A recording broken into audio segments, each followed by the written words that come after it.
نحمده ونصلي ونسلم على رسوله الكريم أما بعد أعوذ بالله من الشيطان الرجيم بسم الله الرحمن الرحيم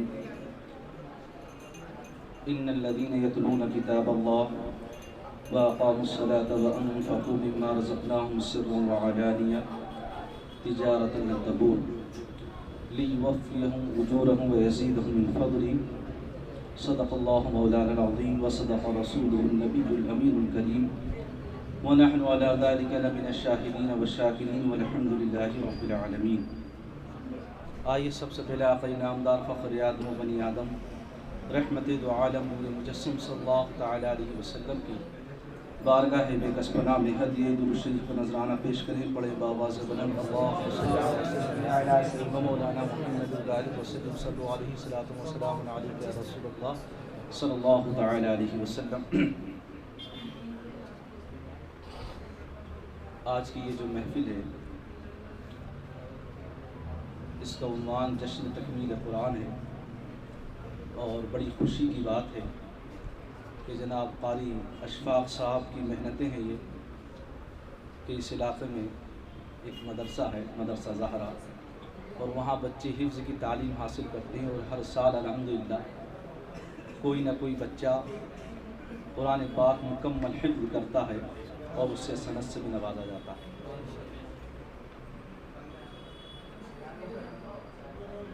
کسی شاعر نے کہا تھا کہ نور قرآن سے دل جگمگا لیجئے، نار دوزخ سے خود کو بچا لیجئے۔ نور قرآن سے دل جگمگا لیجئے، نار دوزخ سے خود کو بچا لیجئے۔ تاج زریں اگر خود میں چاہیے، تاج زریں اگر خود میں چاہیے، اپنے بچوں کو حافظ بنا لیجئے۔ ڈاکٹر اقبال نے کہا تھا وہ زمانے میں معزز تھے مسلمان ہو کر، وہ زمانے میں معزز تھے مسلمان ہو کر، ہم خوار ہوئے تاریخ قرآن ہو کر۔ اس پرفتن دور میں نہایت ضروری ہو جاتا ہے ہم مسلمانوں کے لیے کہ ہم رسول کریم صلی اللہ تعالی علیہ وسلم پر نازل ہونے والی کتاب کو مضبوطی سے پکڑے رکھیں، کیونکہ ہر طرف سے مسلمانوں پر ظلم و ستم اور مسلمانوں کو کہیں نہ کہیں تکلیف پہنچائی جاتی ہے اور انہیں ثانوی درجے پر رکھا جاتا ہے، اور ظلم و تشدد کے واقعات روز بروز بڑھ رہے ہیں۔ کہیں کسی کو اسلام کی وجہ سے نشانہ بنایا جاتا ہے اور اسے جلا دیا جاتا ہے، یا کسی طریقے سے اس کا مرڈر کر دیا جاتا ہے، ہتیا کر دی جاتی ہے۔ یا کبھی ہمیں دیکھنے ملتا ہے کہ آئے دن سوشل میڈیا پر اسلام کو لے کر کے ڈیبیٹ ہوتی ہیں، بحث و مباحثہ ہوتا ہے، اور آئے دن اس پر ہمارے کم پڑھے لکھے لوگ جا کر کے اسلام کو بھی بدنام کرتے ہیں اور خود بھی بدنام ہوتے ہیں۔ اس لیے اس دور میں ہم سب کو اور بھی ضروری ہو جاتا ہے کہ ہم قرآن پاک کو مضبوطی سے پکڑے رکھیں اور اس کی جو تعلیم ہے اسے اچھے سے حاصل کریں۔ دیکھنے میں یہ آتا ہے کہ ہر شخص جو ہے پیسے کمانے کی وجہ سے خود کو بہت مصروف رکھے ہوئے ہیں، اور وہ یہ چاہتا ہے کہ بس انکم ہوتی رہے۔ اور یہ بھی کہا جاتا ہے، آئے دن اخبار میں یہ خبریں آتی ہیں کہ اس وقت ہر دیش جو ہے وہ معاشی اعتبار سے اپنے آپ کو مضبوط کرنا چاہتا ہے، اور یہی ایک بنیاد ہے جو اس وقت ہر دیش میں ایک دوسرے کے درمیان تنازع دیکھنے کو ملتا ہے۔ لیکن مسلمانوں، تمہاری ترقی فائنینشیل اسٹرانگ ہونے میں نہیں ہے، بلکہ تمہاری ترقی قرآن کو مضبوطی سے پکڑنے میں ہے۔ وَاعْتَصِمُوا بِحَبْلِ اللَّهِ، اس کی تفسیر بھی یہی ہے کہ تم قرآن کو مضبوطی سے پکڑے رکھو۔ تو ہم سب کی مضبوطی یہی ہے کہ ہم قرآن کو مضبوطی سے پکڑے رکھیں۔ اس پر ایک حدیث میں آپ کو سناتا ہوں۔ آقا صلی اللہ تعالی علیہ وسلم نے نماز فجر ادا کی اور اس کے بعد حجرہ عائشہ میں تشریف لے گئے۔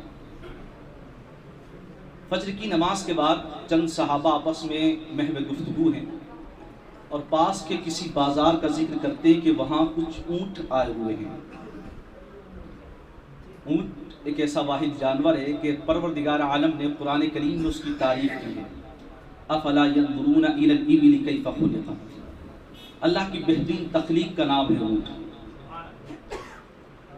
صحابہ اکرام آپس میں محو گفتگو ہوتے ہیں اونٹ کے بارے میں۔ آقا دو جہاں صلی اللہ تعالیٰ علیہ وسلم حجرے سے واپس آتے ہیں۔ آپ نے صحابہ سے پوچھا، اے صحابہ کیا بات ہے؟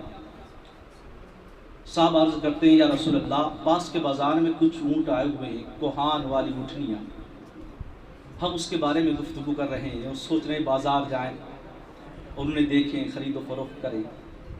آقا صلی اللہ تعالیٰ علیہ وسلم نے فرمایا، کیا میں تمہیں اس سے بہترین عمل نہ بتا دوں؟ کیا میں تمہیں اس سے بہترین عمل نہ بتا دوں؟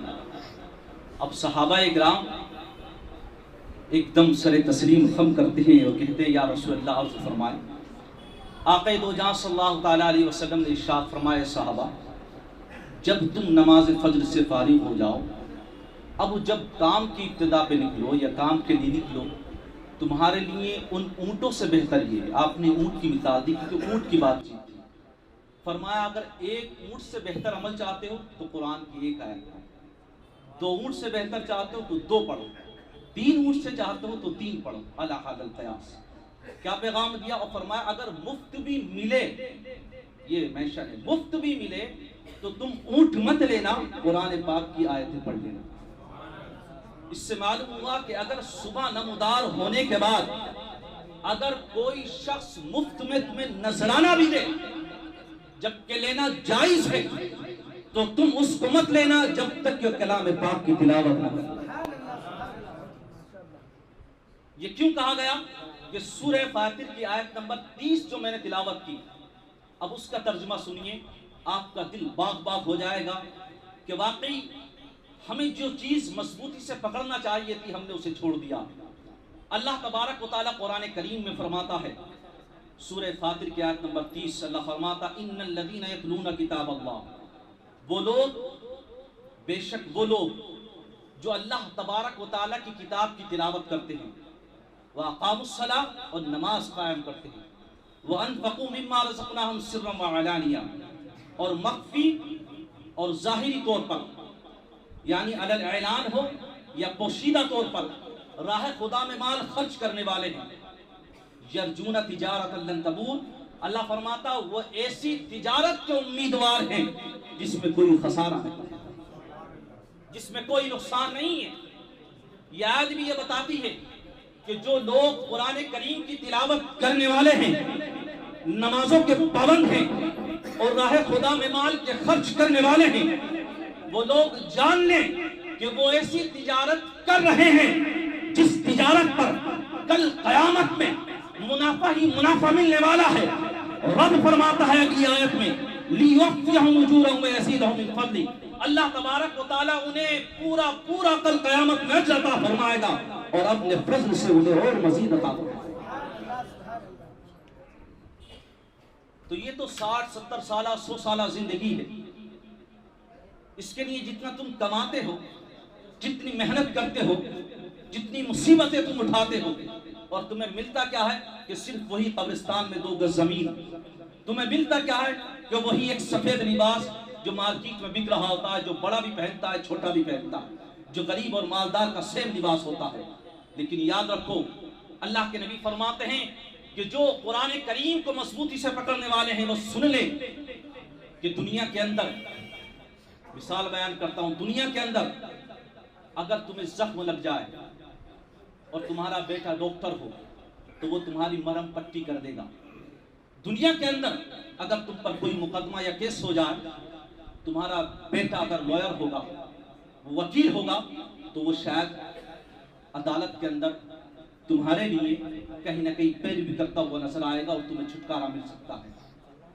یاد رکھو تم اپنے بچوں کو جو ڈاکٹر، انجینئر، لوئر بناتے ہو، اس کا صلہ تمہیں دنیا میں ضرور مل سکتا ہے، مگر آخرت میں اگر تمہیں یہ زخم لگا اور اعلان ہو جائے کہ تمہارے اعمال اس لائق نہیں کہ تمہیں جنت میں بھیجا جائے، تمہارے گناہ زیادہ ہیں، گناہوں کا پلہ بھاری ہے، وہاں تمہیں یہ زخم لگے کہ تمہیں جہنم بھیجا جاتا ہے، تو اس زخم کو کون بھرے گا؟ اس جگہ تمہاری کون مدد اور حمایت کرے گا؟ کون تمہاری شفاعت کرے گا؟ آقا دو جہاں فرماتے ہیں اگر تم قرآن پاک کی تلاوت کرنے والے ہو، اس سے محبت کرنے والے ہو، تو یہ قرآن خود تمہاری شفاعت کرے گا۔ اور اگر تمہاری نسل میں، تمہاری اولاد میں اگر کوئی بچہ حافظ ہے، جس طرح دنیا کے اندر لوئر عدالت کے اندر تمہاری پیروی کرتا نظر آتا ہے، جس طرح دنیا کے اندر تمہارا بیٹا ڈاکٹر ہے تو تمہارے زخم بھرتے نظر آتا ہے، لیکن یاد رکھو اگر تمہارا بچہ حافظ ہے، نبی فرماتے ہیں کل قیامت میں اگر یہ زخم دے دیا گیا کہ تمہیں جہنم بھیجا جاتا ہے، نبی فرماتے ہیں کہ جس کا بچہ حافظ ہوگا اور جہنم جن 10 لوگوں پر واجب ہو چکی ہوگی، یہ حافظ قرآن ان کی شفاعت کراتا ہوا نظر آتا ہے۔ جہنم واجب ہو چکی ہے۔ یہ نعرے بہت کام آئیں گے بعد میں، ابھی بچا کے رکھیں۔ سمجھ رہے ہیں؟ کل قیامت میں آپ سوچیں کتنی بڑی بشارت دی گئی ہے۔ یہ کوئی معمولی بشارت نہیں ہے۔ ہمیں دنیا کے اندر اگر کانٹا لگ جاتا ہے نا تو ہم کانپ اٹھتے ہیں، چیخ نکل جاتی ہے۔ سانپ بچھو اگر کوئی کاٹ لے تو ہم چکر لگاتے ہوتے ہیں اسپتالوں کے۔ ذرا سا بخار آ جائے تو پورے گھر کے اندر واویلا مچا دیتے ہیں۔ سوچو دوزخ وہ کیسا گڑھا ہے، دوزخ وہ کیسا گھر ہے، اس کے بارے میں آپ سوچئے، روح کانپ اٹھتی ہے۔ آقا دو جہاں تب دوزخ کا بیان کرتے تھے، صحابہ دہاڑے مار مار کر رویا کرتے تھے۔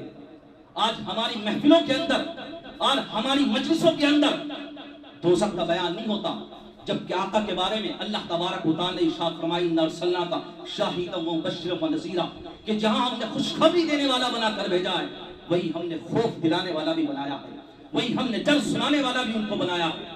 اور آقا کو فرمایا وَأَنذِرْ عَشِيرَتَكَ الْأَقْرَبِينَ، کہ اپنے کنبے والوں کو ڈرائیے، انہیں بتائیے کہ قبر کی منزل کتنی خطرناک ہے، انہیں بتائیے کہ حشر کے اندر کیا سختیاں ہیں، حشر کے اندر کتنی سختیاں ہیں، کتنی مصیبتیں ہیں۔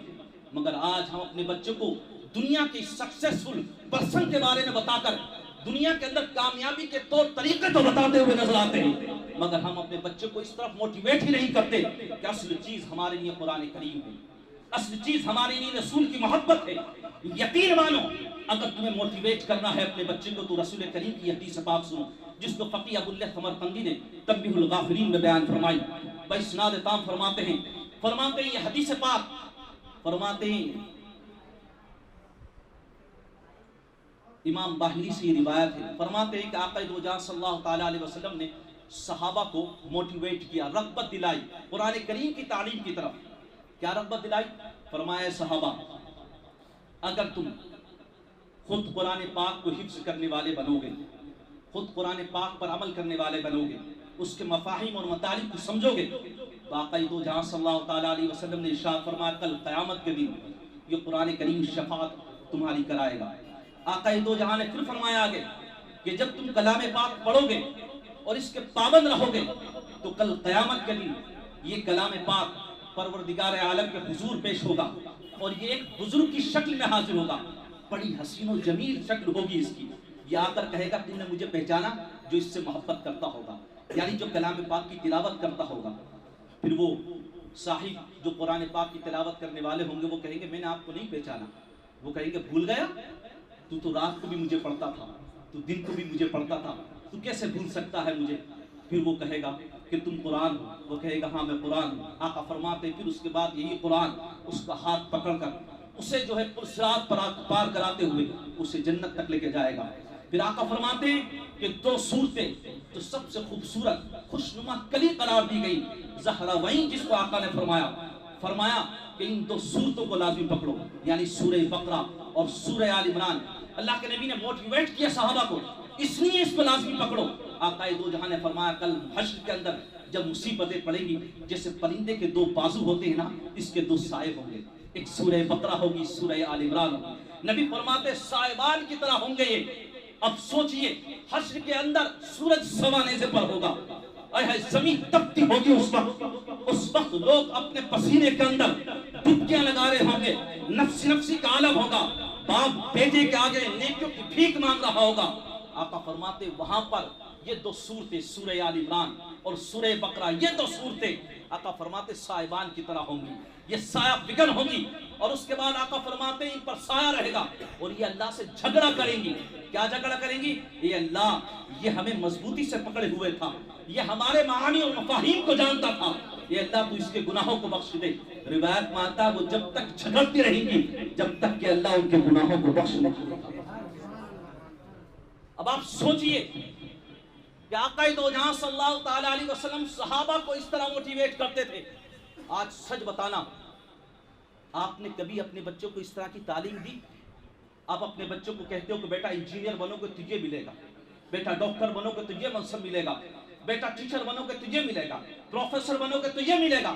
کبھی کسی بچے کو تم نے کہا بیٹا قرآن پڑھو گے تو تمہیں تو یہ انعام ملے گا، یہ اکرام ملے گا کہ تمہیں تو بہت سارے جوڑے عطا کیے جائیں گے، تم تو لوگوں کی شفاعت کراؤ گے، لیکن اس وجہ سے کل قیامت میں مجھے تاج زرری مل جائے گا، اس لیے بھی تم حافظ ہو جاؤ۔ کیا تم بھول گئے؟ کبھی اس طرح بھی موٹیویٹ کیا کرو۔ دنیا والوں کی تعریف تم نے کی ہے، لیکن حافظ قرآن کی تعریف اور قرآن سیکھنے والے کی تعریف، سکھانے والے کی تعریف آقا نے کی ہے، کہ جس کی تعریف رب نے کی ہے، محمد جس کا نام رکھا گیا، جس کو احمد کہا گیا، اس نے دنیا کے اندر کسی ایسے شخص کی تعریف نہیں کی مگر قرآن سیکھنے اور سکھانے والے کی تعریف میں کہا خیرکم من تعلم القرآن وعلمہ، تم میں سب سے بہترین وہ ہے جو قرآن سیکھتا بھی ہے دوسروں کو سکھاتا۔ سوچئے آپ کیا شان ہے قرآن کی کہ جس کی وجہ سے سیکھنے والے کی تعریف کی جا رہی ہے، سکھانے والے کی تعریف کی جا رہی ہے۔ تو ہمیں چاہیے کہ ہم ایسی چیز کو مضبوطی سے پکڑ رکھیں جو آخرت میں بھی ہمیں کامیابی دے، کیونکہ آخرت ہی ہمارا اصل مستقبل ہے، آخرت ہی ہمارا فیوچر ہے۔ ہم صرف یہ چند سالہ زندگی کی خاطر، چند سکوں کے خاطر جو ہم نے قرآن کو چھوڑ دیا ہے، آج ہم دیکھتے ہیں مدرسوں کے اندر غریب بچہ تو ہمیں مل جاتا ہے مگر مالداروں کا بچہ کیوں نہیں ملتا ہمیں؟ اس کی ایک واحد وجہ ہمیں یہ بھی نظر آتی ہے کہ انہوں نے سب کچھ دنیا کو سمجھ لیا ہے، انہوں نے آخرت کو بھلا دیا ہے۔ اور یاد رکھو جو اپنا مستقبل چھوڑے ہوتے ہیں وہ کبھی کامیاب نہیں ہو سکتے۔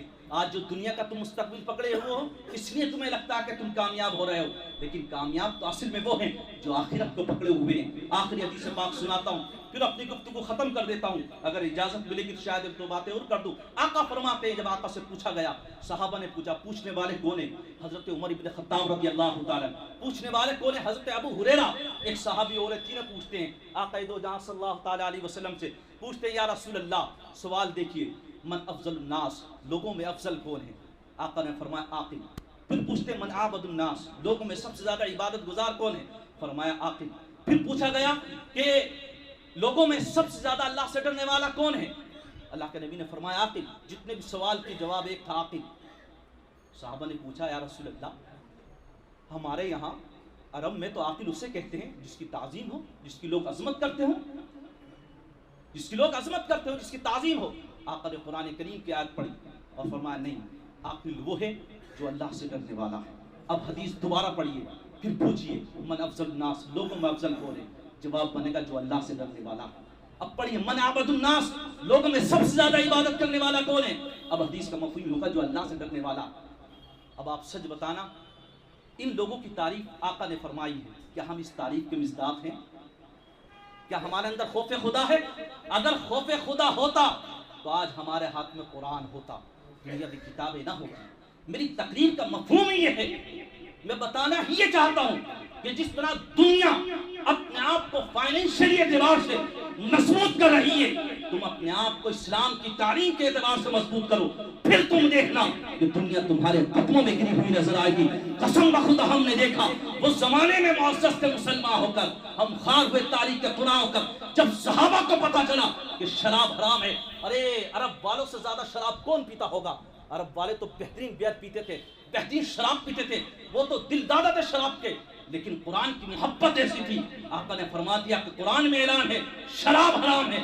صحابہ نے شراب نالیوں میں بہاتی تھی، قرآن نے کہا سود حرام ہے، صحابہ نے چھوڑ دیا، قرآن نے کہا نبی سے محبت کرنا ہے، صحابہ نے محبت کے خاطر اپنی گردنیں کٹا دی تھی۔ قسم بخدا تم اپنے بچے سے کہو کہ قرآن سے محبت کرو، بچہ سیکھے گا کہ قرآن نے کہا ماں باپ سے محبت کرو، وہ ایسے کھڑا رہے گا جیسے غلام اپنے آقا کے سامنے کھڑا رہتا ہے۔ پھر یہ شکایت نہیں کرو گے کہ مولانا صاحب ہمارا بچہ بگڑ گیا ہے، کوئی تعویذ بنا دو، کوئی دعا کر دو کہ ہمارا بچہ سدھر جائے۔ تم قرآن سے کنیکشن مضبوط کر دو، تمہیں کسی مولانا کے پاس، کسی پیر کے پاس جانے کی ضرورت نہیں۔ قرآن سے مضبوط کرو اس کا رشتہ۔ اس دور میں آج دیکھیے جس علاقے میں ہم رہتے ہیں، بڑی اچھے سے اس علاقے پر نظر ہے، آج دن گولیاں چلتی ہیں، آج دن بچے شراب پی رہے ہیں، آج دن بچے زنا کر رہے ہیں۔ ہماری خواتین اسلام فتنہ ارتداد میں مبتلا ہیں، اور یہ اتنا بڑا فتنہ ہے اس وقت کے لحاظ سے اگر دیکھا جائے۔ اگر ہم نے اسے نہیں روکا تو ہماری نسلیں، کوئی غیر مسلم ہوگا، کوئی ہندو ہوگا، کوئی کسی بت کی پوجا کرتا ہوا نظر آئے گا، کوئی کسی چرچ میں اپنی طور طریقے کے اعتبار سے پوجا کرتا ہوا نظر آئے گا۔ یہ بہت بڑا فتنہ ہے۔ اس علاقے کے اندر دیکھیں کیسے مار پیٹ، صرف ذرا سی بات کے خاطر ایک دوسرے کا مرڈر کر دیتے ہیں۔ لیکن اگر قرآن پڑھا ہوتا تو وہ جانتے کہ قرآن میں فرمایا گیا کہ کسی مومن کا جان بوجھ کے قتل کرنا اس کا ٹھکانہ جہنم بنایا گیا۔ یہ قرآن میں اعلان کیا گیا، وَمَن يَقْتُلْ نَفْسًا مُتَعَمِّدًا فَجَزَاؤُهُ جَهَنَّمُ خَالِدًا فِيهَا۔ یہ قرآن میں اعلان فرمایا گیا۔ شراب کو پڑھتا ہو، قرآن نے کہا شراب مت پیو۔ یہ ساری باتیں گھوم پھر کے وہیں آ جاتی ہیں کہ وَاعْتَصِمُوا بِحَبْلِ اللَّهِ، بس قرآن کو مضبوطی سے تھامو، ورنہ گفتگو بہت بڑھ جائے گی۔ کرنے کا بھی بہت من تھا۔ آقا دو جہاں صلی اللہ تعالیٰ علیہ وسلم کی آخری حدیث پاک حضرت اسید بن حضیر سے روایت، بخاری کی حدیث پاک ہے۔ اسید بن حضیر فرماتے ہیں کہ میں جنگ سے واپس آیا، گھوڑے پر سوار تھا، میں نے اپنے گھوڑے سے اترنے کے بعد میں قرآن پاک کی تلاوت کرنے لگا۔ جیسے ہی میں نے تلاوت شروع کی اور سورہ بقرہ پڑھ رہا تھا، گھوڑا چکر لگانے لگا۔ اللہ اکبر! قرآن سن کر گھوڑا بھی چکر لگا رہا ہے۔ اب فرماتے ہیں گھوڑا گھومنے لگا۔ چونکہ بچہ باہر لیٹا ہوا تھا، مجھے ڈر ہوا کہ یہ بچے کو نقصان نہ پہنچا دے، اس لیے میں نے اپنے بچے کو لٹا کر اندر کر دیا۔ لیکن کب کیا؟ جب میں نے 2-3 بار یہ تجربہ کر لیا کہ جب میں قرآن پڑھتا تھا وہ گھوڑا گھومتا تھا، جب میں موقوف کرتا گھوڑا رک جاتا، جب میں قرآن پڑھتا وہ گھوڑا گھومنے لگتا، چکر لگانے لگتا، طواف کرنے لگتا، پھر میں قرآن روک دیتا تو پھر وہ رک جاتا۔ میں نے سوچا بچے کو نقصان نہ ہو تو بچے کو اندر کیا۔ اب یہ آقا کو سنا رہے ہیں، کس کو سنا رہے ہیں؟ آقا کو۔ رسول اکرم موجود ہیں، فرماتے ہیں یا رسول اللہ میں نے جب اس طرح عمل کیا گھوڑا چکر لگاتا، میں جب موقوف کرتا گھوڑا رک جاتا۔ اس کے بعد جب میں نے دیکھا کہ گھوڑا کوئی نقصان نہ پہنچا دے، اپنے بچے کو میں اندر لے گا۔ لیکن جیسے ہی باہر واپس آیا تو میں نے دیکھا کہ میرا پورا آسمان، پورا گھر روشن تھا اور قریب تھی روشنی زمین سے۔ یہ آقا کیا ماجرا تھا؟ رسول کریم صلی اللہ تعالیٰ علیہ وسلم نے فرمایا اے اسید تمہیں تلاوت نہیں روکنا چاہیے۔ پھر پوچھا حضرت اسید نے یا رسول اللہ کیا بات تھی؟ پھر فرمایا اے اسید تمہیں تلاوت نہیں روکنا چاہیے۔ پھر پوچھا حضرت اسید نے کیا بات تھی یا رسول اللہ؟ فرمایا اے اسید تمہیں تلاوت نہیں روکنا چاہیے تھی، تم جانتے نہیں وہ اللہ کی نورانی مخلوق فرشتے تھے، اگر تم تلاوت کو جاری رکھتے تو اللہ کی وہ رحمت اپنے ماتھے کی نگاہوں سے تم ان فرشتوں کا دیدار کر لے۔ اشارہ سنایا، آپ سوچئے، اس سے معلوم ہوا کہ جب ہمارے گھروں میں قرآن پاک کی تلاوت ہوگی تو رحمتیں بھی ہوگی، برکتیں بھی ہوگی۔ لیکن ہمارا معاملہ اس کے برعکس ہے کہ جب دن کی ابتدا ہوتی ہے تو گھروں سے گانے اور میوزک کی آواز آیا کرتی ہے۔ آپ دیکھیے یہی معاملہ ہے، اس لیے ہر جگہ بے برکتی ہمیں نظر آتی ہے، کہیں بھی برکتیں نظر نہیں آتی ہیں۔ تو اگر یہ ساری چیزیں دیکھی جائیں تو پھر وہیں پہنچیں گے کہ ہمارے نبی پر جو کتاب نازل ہوئی ہمیں اسے مضبوطی سے پکڑنا ہوگا۔ اللہ تبارک و تعالی عمل کی توفیق بخشے، کہنے میں کوئی غلطی ہو مولا معاف فرمائے۔ استغفر اللہ ربی من کل ذنب واتوب الیہ وما علینا۔